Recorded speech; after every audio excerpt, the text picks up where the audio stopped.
Пенсионеры Абхазии теперь должны ежемесячно посещать кассы сберегательного и других банков республики. При необходимости деньги может получить родственник, если у него есть доверенность, оформленная согласно законодательству республики.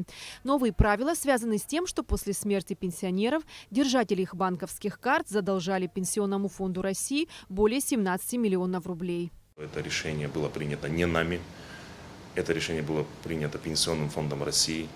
Пенсионный фонд России известил об этом Министерство социального обеспечения Республики Абхазия, и они с соответствующим письмом обратились к нам, мы вынуждены подчиниться. Ежемесячно российская пенсия поступает в Абхазию в размере 320 миллионов рублей. Для упрощения процедуры получения банки будут принимать граждан по графику. Выплаты теперь будут начинаться одновременно во всех районах республики и выдаваться поочередно разным возрастным группам. Первая группа – это самый старший пенсионер до 40 года рождения. Они будут получать пенсию, начиная с 17 числа.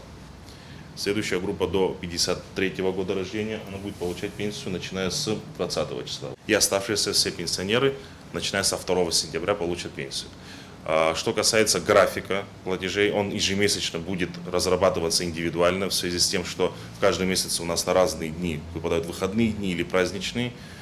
И во избежание очереди столпотворения был выработан соответствующий график.